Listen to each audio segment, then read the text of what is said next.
My name is Lennox Honeychurch. I am an anthropologist and historian of the Caribbean and Dominica.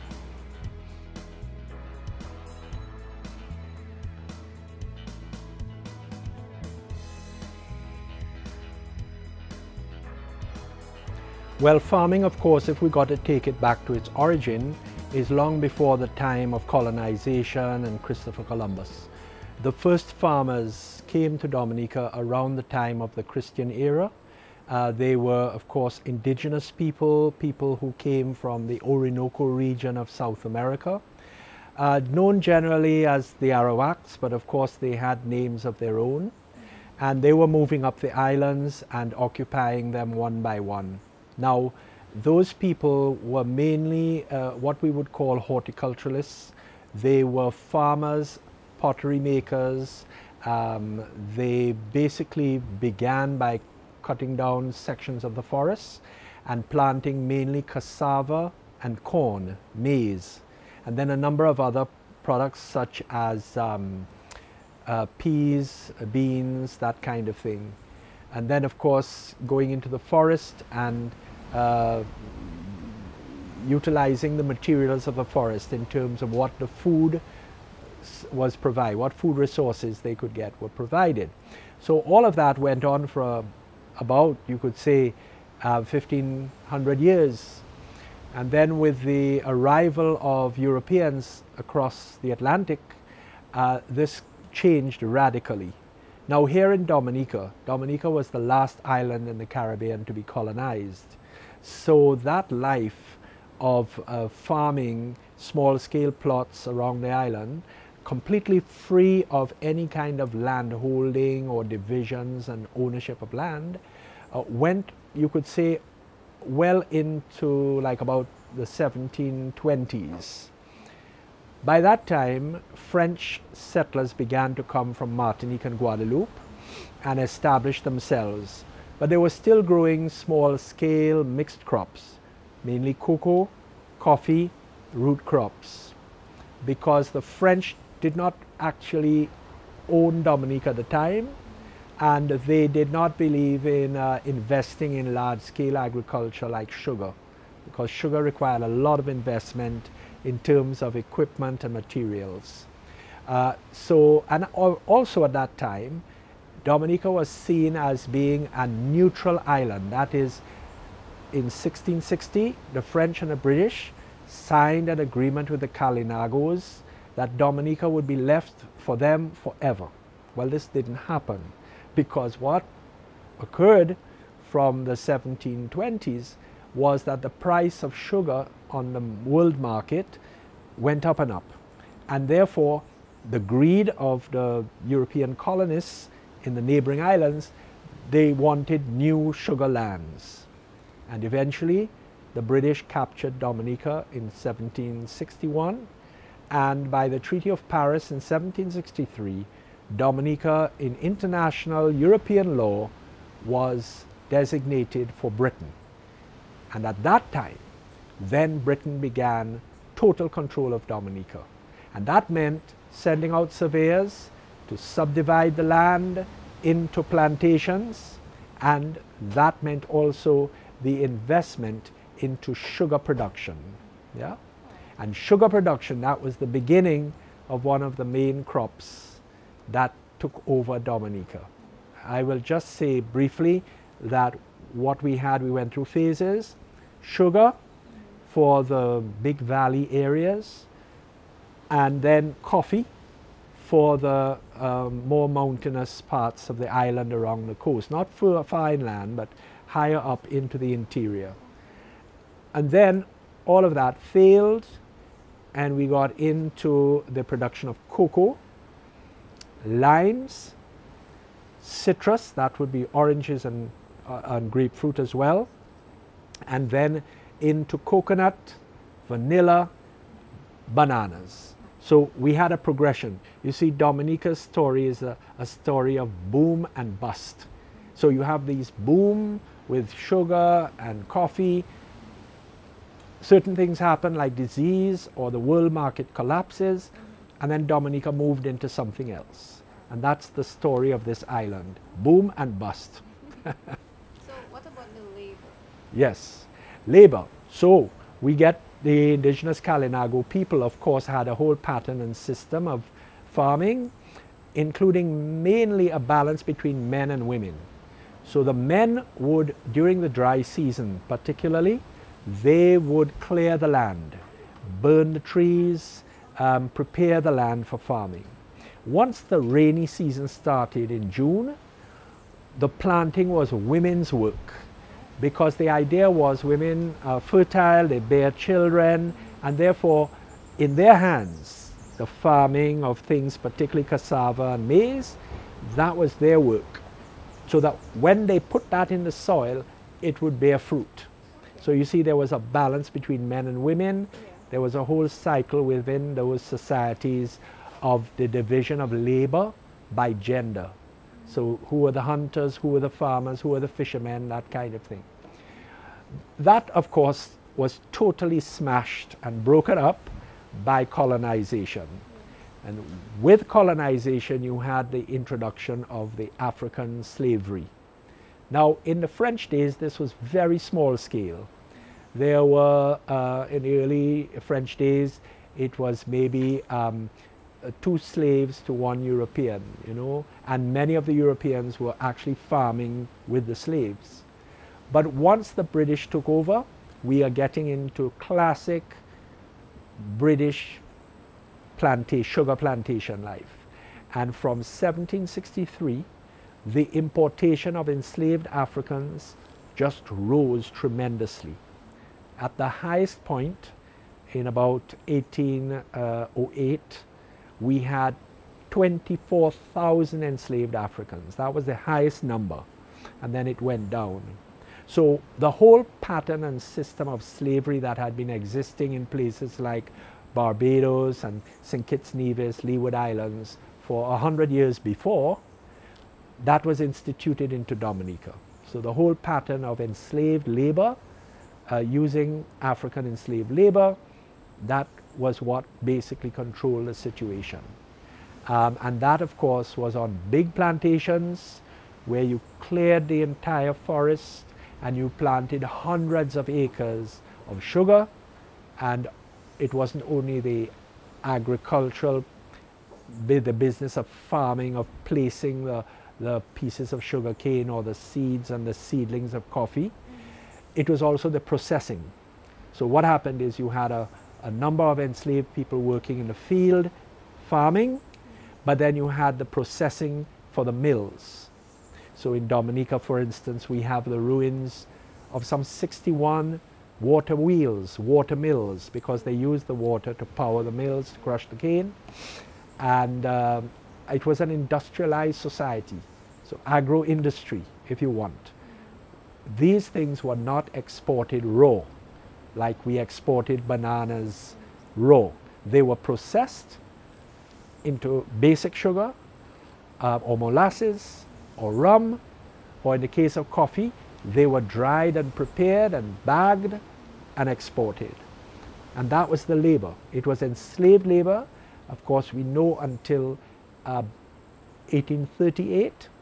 This year, 2018, is 180 years since emancipation. Okay? And let us not mix it up with the United States, because the United States had abolition of slavery much later than we did.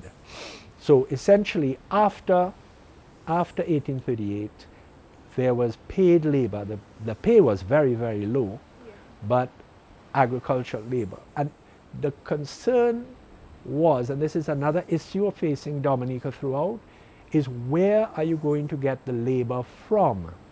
So for 100 years, from 1838 to about the 1930s, the British government, a local government also, which was a British colony, basically ensured that the working class could not own land. They tried to prevent them from owning land because they needed their labor in the plantation. So they made things like legislation to say that a person could not buy less than 40 acres of crown land. There was masses of land all over Dominica. Dominica had more land than any other island in the Eastern Caribbean.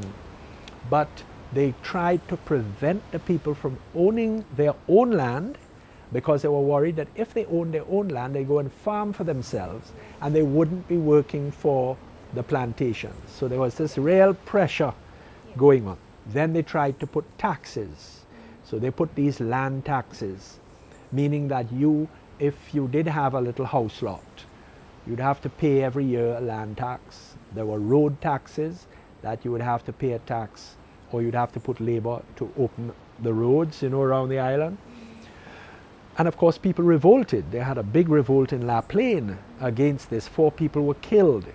And this was because they wanted to ensure that by putting a tax, the people would have to go and work on the estate to get the dry cash to pay the tax. So it was a real stressful situation. But the fact of the matter is, in spite of that, many people farmed. They squatted, they went up in the heights, and they did their gardens, or they were permitted to have gardens on the edge of the plantation. So on the land that was more mountainous and rocky and all that, they were allowed to have their gardens, so that on a Saturday, or when the market used to be on a Sunday, they could go and sell their produce.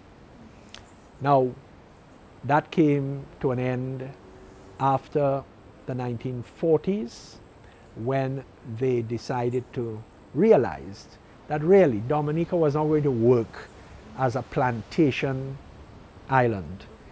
It was an island of small farmers. And so they then began to enable people to get crown lands.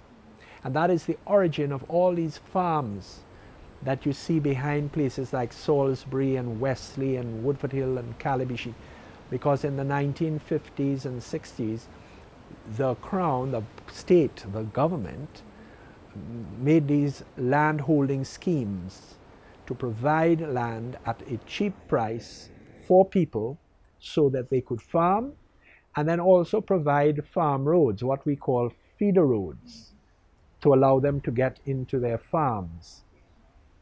And the other change is the change to bananas. And that revolutionized things in Dominica. Right. So, what changes are present in the way Fine. yeah. Okay, so we have moved during the banana era, which lasted more or less from 1949 to 2000, call it about 50 years. We moved from during that time, we moved from the plantation, that is the large plantations on the north coast, for instance, Londonderry, Hampstead, Woodford Hill, or Rosalie in the east. We moved from that kind of landholding and production to the small scale farmer, 10 acres, 5 acres, whatever, with the farmer and his family producing all variety of products wherever the market allowed. So at one time it was bananas, but at the same time they would be producing crops for the regional huckster market, like yams, dasheen, pumpkins, plantains, stuff like that. So essentially we were moving from one person or family owning hundreds of acres and employing other people to farm, to an area where we now have small farms and they are farming to produce money for themselves. And the change that also happened after bananas, because you see, bananas revolutionized Dominica. For the first time, people would have regular cash income. They knew that every fortnight they sell their bananas and they would get money. They could go to the bank, they could say, I have 5 acres of bananas, I earn so much on a regular basis. Could you lend me money? The credit union, lend me money. So it allowed people to get money to send their children to school, to build better houses, all of these things. So that was happening during that late time in the 20th century. So the thing that changed, of course, was that when bananas declined, it was only the older people that kept farming. So that now the average age of a farmer in Dominica is 65 years old. It's hardly that you would get a younger person going into farming because they feel that it does not get the returns. The other thing is the growth of the education system. You have to recall that at the beginning of the banana era in the 40s and 50s, there were only 4 secondary schools in Dominica. You know, you can almost list them. That is Convent High School, Wesley High School, the Grammar School, and St. Mary's Academy. 4. And they did not have many pupils. I'm talking about 100, 200, whatever, per school. So it meant that very few people were able to get into the secondary system. And therefore the jobs in things like commercial sector and other aspects of business professions were very small. Once the governments developed and extended the education system, 1971 you had the Portsmouth Secondary School. Then you had schools like St. Andrews, it's now the Northeast Comprehensive. Castle Bruce, Pierre Charles Secondary. Once there were more secondary schools, it meant that people did not depend on their future in agriculture. They felt, I can do something else. And also for many people, agriculture was not attractive. They felt that, you know, like their fathers and grandfathers, to wake up at 6 o'clock in the morning and walk how many miles up in the hills and farm and then get returns and try to negotiate with hucksters to buy your products, this was not attractive to them. And so essentially, by going to secondary school and trying to get a profession or even qualifications just to work in an office or in a shop, this was preferable to being a farmer. So although we have masses of land, in fact we have more forested land than we had 200 years ago, because in those days vast areas were covered in agriculture. Now the agriculture has been reduced. So that's another aspect that turned people away from agriculture. The opportunities other than agriculture. So once upon a time, a farmer, a fisherman, maybe somebody working in forestry, timber, cutting wood, whatever. But once the opportunities opened up, young people decided, look, I'm not going in this. I'm going to find something else, or I'm going to emigrate. I'm going to go overseas. So agriculture was not popular. And then you had the issue, which we still have, of how do you get the labor to work the agriculture. And that is where we get the period with the arrival of the Haitians, Haitian labor from Haiti, who were prepared to work. They were accustomed to work in agriculture. And therefore, you will find that there's a great dependency now on Haitian labor to farm your plot of land. Do you have any? Well, I think that there is a possibility if we make farming more technical. That is, it's not just a matter of going there with a cutlass and a hoe and a spade and pickaxe and whatever, and digging and planting.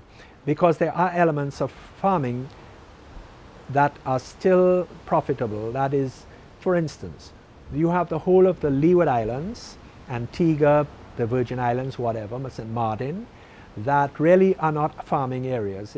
It's very difficult to farm there at all. And those tourist economies require fresh vegetables, fruit, whatever.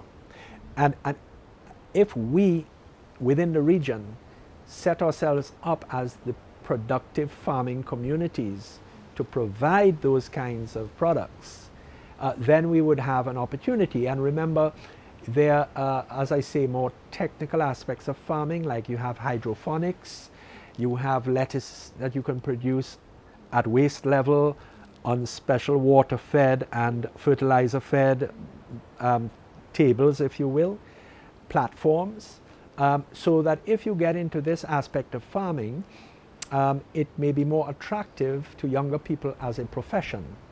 Because those people who are farmers, there are certain of them that still do make a good amount of money, right? By providing material, providing food. And here in the north of the island where we are, it's one of the sole occupations available.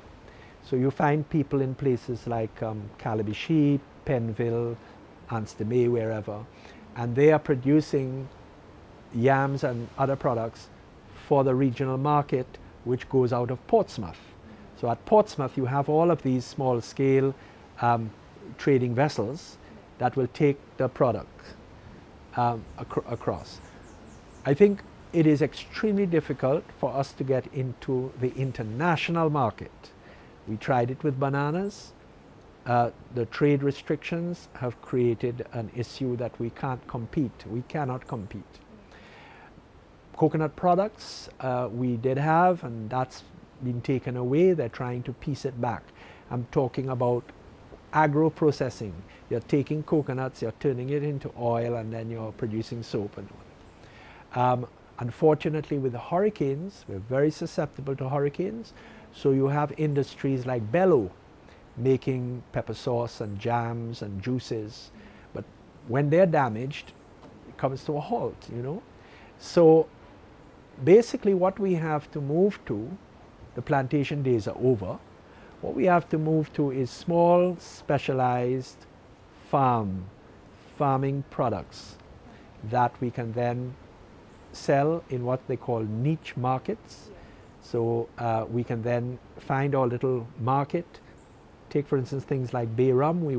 We had a very, very good market for bay rum.